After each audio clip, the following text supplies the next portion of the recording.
Hi, good morning everyone and welcome to my mini vlog.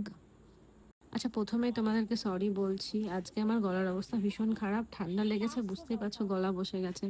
তবু voice over দিচ্ছি। আজকে ছিল একাদশী, তাই সকালবেলায় বাজারে গেছিলাম আর ফল বাজারেও গেছিলাম।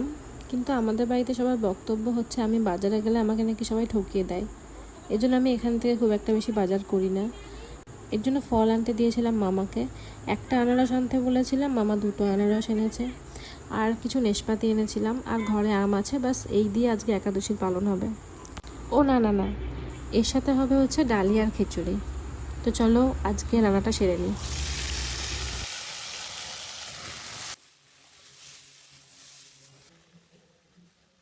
ওদিকে রান্নাটা হতে হতে আমি কিছু আনারস আর কিছু আম কেটে আমার টিফিন বক্সে ভরে দিয়েছি। ভাইয়ের জন্য আলাদা করে টিফিন বক্সে রেখেছি। আর তার সাথে ভাইয়ের জন্য ভেজেছিলাম হচ্ছে কুমড়ো আর কাঁকরোল। আর আমার জন্য ভেজেছিলাম একটুখানি বাদাম। ব্যাস। আর এদিকে আমার ডালি আর খিচুড়িটাও হয়ে গেছে, আমি ওটা আলাদা করে আমার জন্য প্যাক করে নিচ্ছি, ভাইয়ের জন্য আলাদা করে রেখে যাচ্ছি, ও ওখান থেকে দুপুরবেলা নিয়ে খেয়ে নেবে। চলো আজকের মতো টাটা। দেখা হবে কালকে আবার একটা মিনি ব্লগে। ততক্ষণ তোমরা আমার চ্যানেলটাকে সাবস্ক্রাইব করে দিও কিন্তু। আর ভালো লাগলে ভিডিওটাকে একটা অবশ্যই লাইক দিও।